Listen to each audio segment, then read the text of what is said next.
एक नई शुरुआत। दिल्ली की ठंडी सुबह थी। बर्फीली हवा में करवाहट थी, लेकिन मानवीय रिश्तों की गर्माहट में कुछ खास बात थी। रिया एक युवा लेखिका अपने पहले उपन्यास पर काम कर रही थी। वह अक्सर कैफे में जाकर अपने विचारों को बूझने की कोशिश करती थी। आज भी उसने ऐसा ही किया। कैफे में एक कोने की मेज पर बैठकर उसने अपने लैपटॉप की स्क्रीन पर नजर डाली। पहला सामना। तभी एक युवक अर्जुन कैफे में दाखिल हुआ। उसकी आंखों में एक अजीब सी चमक थी। रिया ने उसे पहली बार देखा, लेकिन ऐसा लगा जैसे उसे पहले से जानती है। अर्जुन ने अपनी किताब मंगवाई और पास वाली मेज पर बैठ गया। उसने रिया की ओर एक नजर डाली और मुस्कुराया। दोस्ती की शुरुआत। कुछ दिनों बाद रिया और अर्जुन की बातचीत शुरू हुई। वे अक्सर कैफे में मिलते, किताबों और सपनों पर चर्चा करते। अर्जुन ने रिया को बताया कि वह एक फोटोग्राफर है और उसकी ख्वाहिश है कि वह अपने काम के जरिए दुनिया को देखे। रिया ने अपनी लेखनी के माध्यम से अपनी भावनाओं को व्यक्त करने का सपना साझा किया।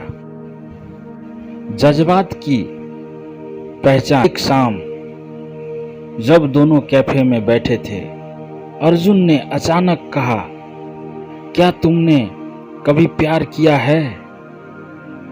रिया थोड़ी चौंकी, लेकिन फिर उसने अपने दिल की बात साझा की।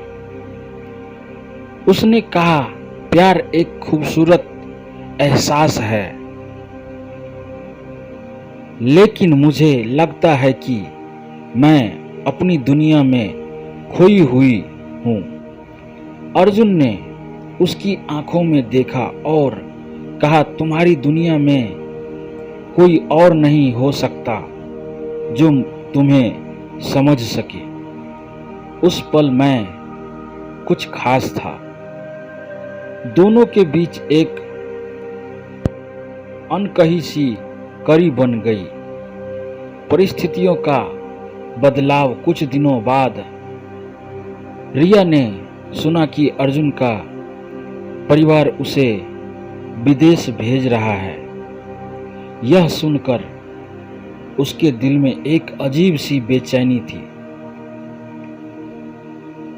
उसने सोचा, क्या वह कभी वापस आएगा?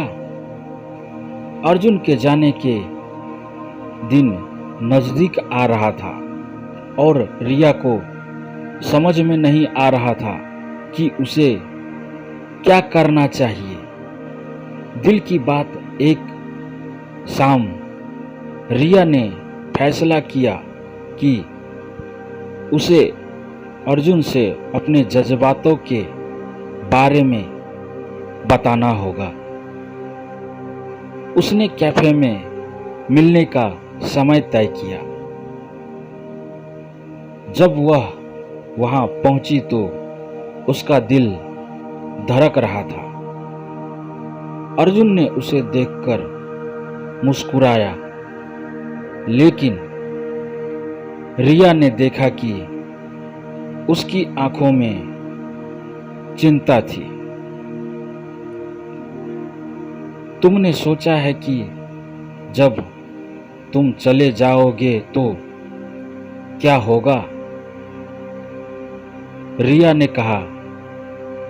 अर्जुन ने गहरी सांस ली और कहा, मैं वापस आऊंगा, लेकिन अगर तुम मुझसे कुछ कहना चाहती हो तो अब समय है। रिया ने अपनी भावनाओं को शब्दों में बांधने की कोशिश की। मैं तुमसे प्यार करती हूँ अर्जुन, तुम मेरी जिंदगी में आए हो और मैंने तुम्हारे बिना जीने की कल्पना नहीं की। अर्जुन ने रिया की ओर देखा और कहा, मैं भी तुम्हें चाहता हूँ, लेकिन मेरा करियर मेरा प्राथमिकता है। अर्जुन के जाने के बाद रिया को अकेलापन महसूस हुआ। उसने अपनी किताब पर ध्यान देने की कोशिश की, लेकिन हर पन्ने में अर्जुन की यादें थी। वह हर जगह उसकी मुस्कान और हंसी को महसूस करती थी। नई शुरुआत। कुछ महीने बाद रिया ने अपने उपन्यास को पूरा किया और उसका प्रकाशन हुआ। उसकी किताब को बहुत पसंद किया गया। उनके महसूस किया कि अपने सपनों को पूरा करने में अर्जुन की प्रेरणा का भी योगदान था। अर्जुन की वापसी। एक दिन अचानक रिया को एक संदेश मिला। वह अर्जुन था। उसने कहा कि वह वापस आ रहा है और उसे रिया से मिलना है। रिया के दिल में खुशी की लहर दौड़ गई। जब वे मिले तो रिया ने देखा कि अर्जुन में बदलाव आया है।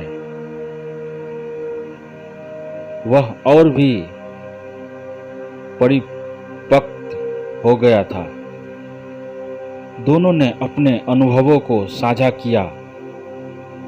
समझौता। अर्जुन ने कहा, मैंने तुम्हारे बिना बहुत कुछ सीखा है। मैं जानता हूँ कि प्यार सिर्फ एक एहसास नहीं बल्कि एक समझौता भी है। हम दोनों को एक दूसरे की ख्वाहिशों का सम्मान करना होगा। रिया ने मुस्कुराते हुए कहा, मैं भी यही सोचती हूँ। हम एक दूसरे के साथ रहकर अपने सपनों को पूरा कर सकते हैं। अंतिम पल अर्जुन ने रिया का हाथ थामा और कहा, क्या तुम मेरे साथ इस सफ़र पर चलोगी? रिया ने बिना हिचकिचाए कहा, हाँ, मैं तुम्हारे साथ चलने के लिए तैयार हूँ। निष्कर्ष। इस तरह रिया और अर्जुन ने अपने सपनों को एक साथ पूरा करने का फैसला किया। उन्होंने एक नई शुरुआत की जहां प्यार और सपनों का संगम हुआ। इसी के साथ कहानी का समापन हुआ। इस कहानी ने यह सिखाया कि प्यार केवल एक भावना नहीं बल्कि एक यात्रा है जिसमें समझौता और सहयोग महत्वपूर्ण है। रिया और अर्जुन ने यह साबित किया कि सही साथी के साथ हर मुश्किल आसान हो जाती है।